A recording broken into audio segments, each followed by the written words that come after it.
그 지난 영상에서 네. 2021년 상승률 1위는 인천이었다고 하셨잖아요. 과거는 그랬죠. 네. 그럼 이제 2022년 네. 어디가 1등일까요? 제가 살고 있는 곳. 근데 이렇게 훅 치고 들어오면 어떡하지? 그러면은 하나는 좀 그러니까 네. 제가 생각하는 이제 1위 후보 군 네네. 한 서너 지역 정도 말씀드리면 좋아요. 어떨까 네. 싶어요. 네. 서울은 아니라고 생각하거든요. 네. 많은 분들이 또 서울이지 않을까라고 생각할 것 같아서 먼저 말씀드리고 가는 게 나을 것 같아서 서울이 지금 뭐 한 7년 동안 계속 오르고 있잖아요. 네. 2018년도 그때가 서울 상승률 1등 했던 게 마지막이었어요. 2019년도는 대전이었고요. 네. 2020년도는 태종이 1등이었고요. 네. 작년 한해는 인천 1등이었어요. 그러니까 이미 서울은 왕자의 자리를 내줬어요. 근데 수도권은 아니다. 서울뿐만 아니라 네.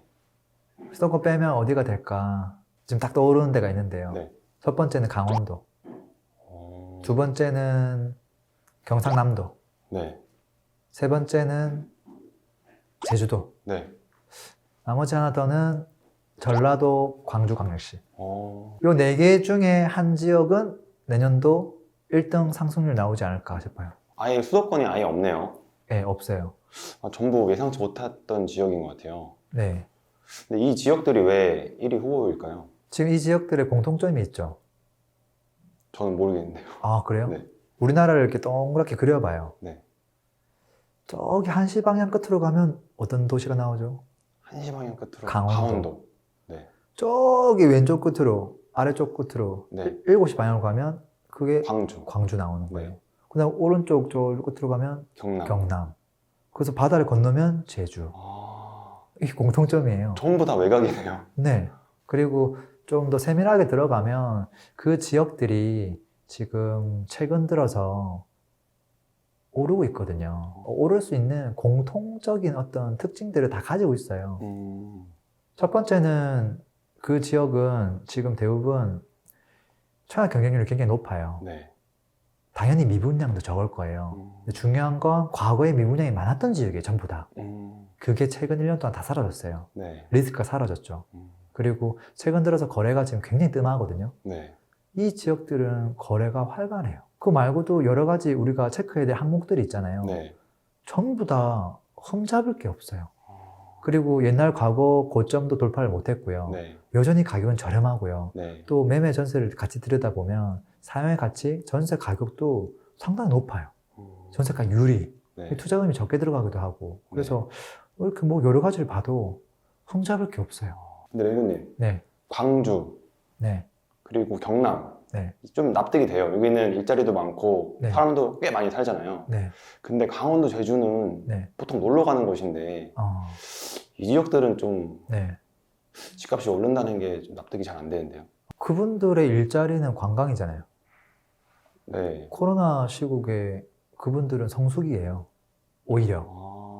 그래서 어느 정도는 납득이 되기도 하고요. 네. 근데 그런 상황이 아니었다고 하더라도, 네. 코로나 특수성이 없었다고 하더라도 저는 무조건 오를 수밖에 없다라고 생각을 하는데, 그 이유가 지금 최근 1개월 동안 가장 많이 오른 지역 5개 안에 이 4개, 이 두 지역이 다 들어가요. 강원도, 제주가. 네. 그리고 최근 1년 동안 오른 거에서도 지방에서 이 친구들이 제일 많이 올랐어요. 우리가 오를 거다를 미리 뭐 생각하는 게 아니라 이미 지금 달려가고 있는 애들이에요. 왜 이게 달려갈까가 지금 이해가 안 가는 거잖아요. 네. 인구가 적은 도시라고 했지만 사실 인구가 그렇게 안 적어요. 따져보면. 서울에 대비는 작지만 네.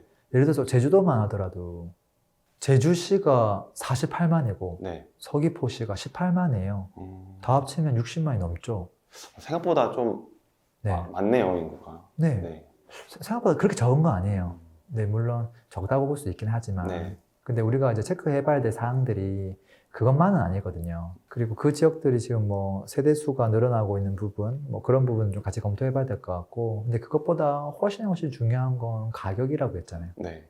이들 지역들은 최근 3년, 4년 전 시세가 남들 상승할 때 하락을 많이 했던 지역이에요.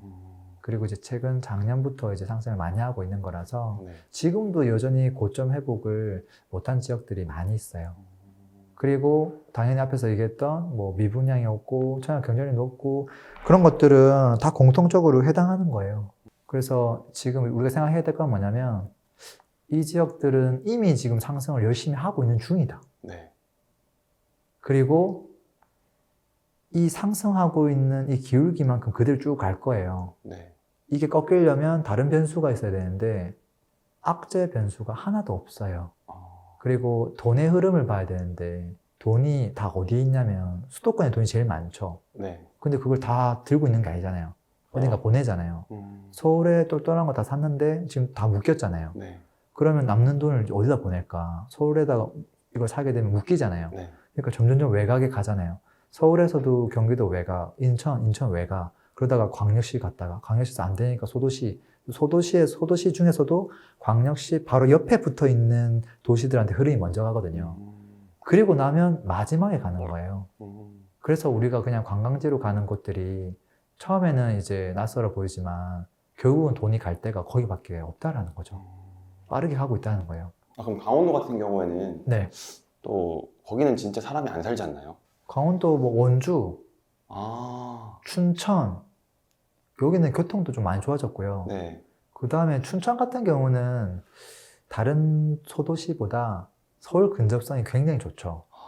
그래서 여유 자금이 그쪽으로 많이 가요. 비규제 지역에다가 근접성도 있죠. 네.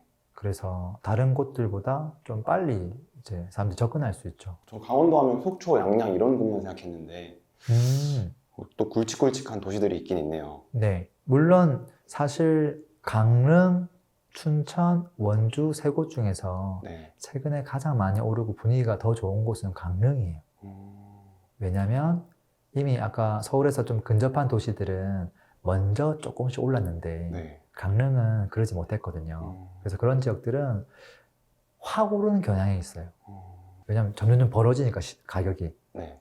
확 쏠리거든요. 지금은 이제 강릉이 이제 쏠림 현상이 좀 있고 그 현상이 있고 나면 옆에 이제 아까 작은 태백부터 시작해서 삼척, 속초 이런 곳들 있죠. 네. 지금은 좀 경기가 어려운데 이게 점점점 훈풍이 갈 거예요.